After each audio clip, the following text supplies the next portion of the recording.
Hello, my name is Morgan Schellenberger. Today I'm going to be talking a little bit about different methods of managing smoke in a building and different techniques of removing the smoke from the building altogether.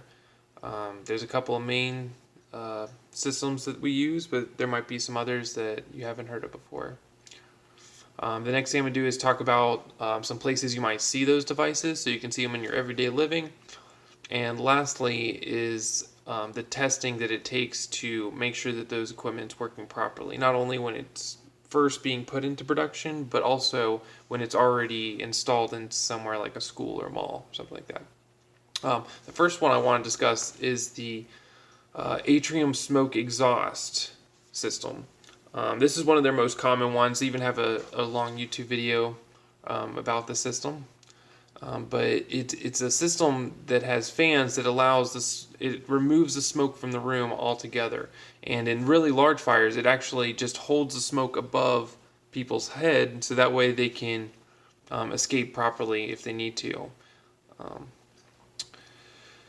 uh, but another way that's really important is by using fire doors. Now, fire doors are mostly for containing the fire altogether, but they also play a very important part in smoke as well. Fire doors, most of the time, are automatic, so when the fire alarm goes off, they're triggered. The hospital that I work at, all of our fire doors are automatically triggered whenever the fire alarm goes off. Um, these doors are extremely important for smoke because when those doors close, it allows the smoke then to be rerouted in the direction that you want it to be, most likely in the other direction of the people. Um, they're also good because they allow people to be able to see where they're going without having to worry about coming back out where the fire is. So it really helps to deter not only smoke but people in the wrong direction. These fire doors have a rating anywhere from 1 to 4 hours, although most are in the 2 hour range, and it needs at least 1 hour to classify in that fire rating. But where's some places where we see these devices? Just last week I was at the Asheville Mall, and I thought it was a perfect example because it has so many things going on at all times, and they never really know what they have to plan for, so they really tried to plan for everything.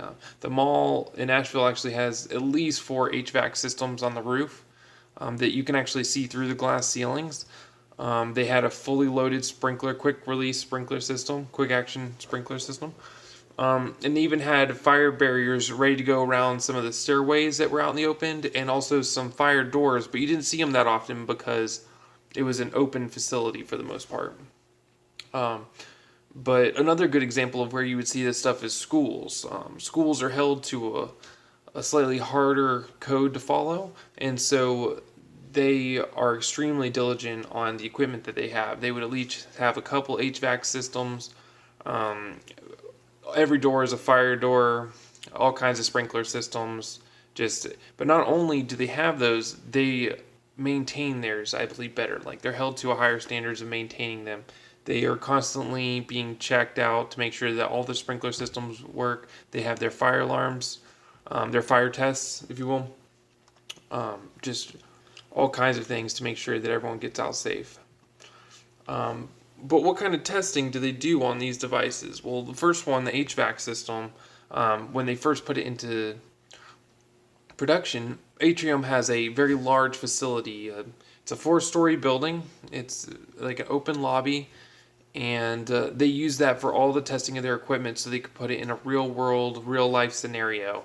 I actually just recently watched a video on the HVAC system that they were coming up with, the newest model, and they took smoke machines and they filled up this entire building as much as they could with smoke, and then they timed to see how quick their HVAC system would actually remove the smoke from the room.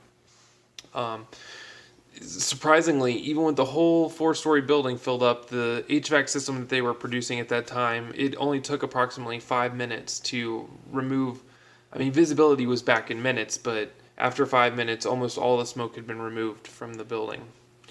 Um, yeah, other than that, they want their equipment tested at least once a year. They seem like they're pressing more on once a year, and they want it inspected 4 times a year. And it's kind of got some like middle ground. I felt like they kind of want the atrium inspector to come out, but they also want the fire inspector to come out and test two different things. But that would they probably want that in the course of the year to at least have both those tests.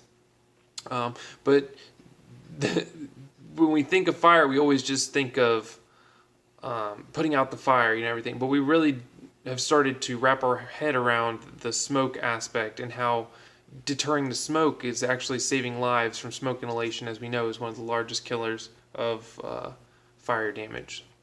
So if you really have a good system, then you can really save some lives. Thank you for your time.